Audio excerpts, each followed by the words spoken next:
Thank you, Lascair. Minister, thank you. I can't say that I'm not a little disappointed that the report in the Mirror was clearly inaccurate, and somebody leaked that report to them that Cabinet had already signed off on pay for councillors. I want to thank all of my colleagues in the Chamber today. The respectful way in which this debate was carried out stands testament to all of my colleagues. There's nobody here has the corner on councillors' issues. All of us, I believe, are indebted to the councillors that elect us in some way or other to ensure that representations they make to us are brought to you, Minister, and to the Government. And in that regard, I want to again recognise the AILG and LAMA. When I came into politics, I hadn't been a local authority member, and I was always welcomed and treated with the utmost of respect when I went to AILG and LAMA meetings. I'm happy that Fine Gael withdrew its amendment, but I'm not happy that the issues that were in the amendment are not being dealt with straight away.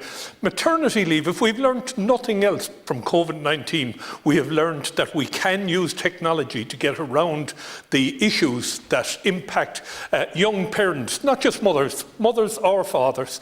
And I think that's something, Minister, that you can look at as we move out of this pandemic. Ways in which, I saw it here in 2015, I think it was, a TD had a baby and had to be in the chamber 3 days later because there was an important vote. And that's just totally unacceptable in this day and age that we do that.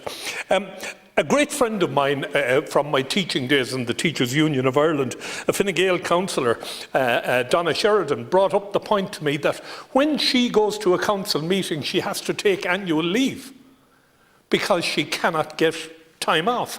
That is totally unacceptable. She serves the public, as do many teachers, nurses, and various other public servants. The very least we should do is make arrangements that they can attend their council meeting, and if that can be done remotely, again, it would be great.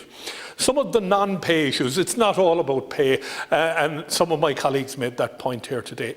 There are things like, for example, there's huge divergence around the country in the technology that's made available to councillors.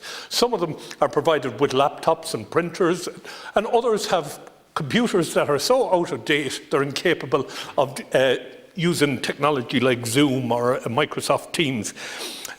Postage or prepaid envelopes. I was talking to a councillor the other week, and I think it was 25 or 30 euros a week in postage. You know, a stamp is €1. And they are carrying out a public service. So, Minister, you might look at the provision of prepaid envelopes for them. Replacement mobile phones. Again, technology is moving on all the time, and we need to keep abreast of technology for the sake of councillors. The travel, I think one of my colleagues mentioned, Senator Davitt mentioned the councillor who travels from West Cork into Cork City. I mean, it's a day's journey in and out. And he has stood to lose, I think it was €5,000, right? I did actually write to councillors some years back and did warn them against of the accumulation of mileage. I do think Moorhead, it's the one good thing I saw coming out of Moorhead. The Moorhead report, I'm glad, Minister, that you looked at it and then you went to the practitioners on the ground, because I learned very little else when I came in here. Most of us really don't know what councillors do. I had never served on a council, and it has taken me years to build up some knowledge of the amount of work and commitment that's involved for councillors.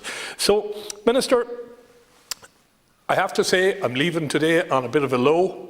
I do believe what you said, and I will be holding you to account, and I'm sure the county councillors around the country will be holding all of us in this chamber to account for what was promised today.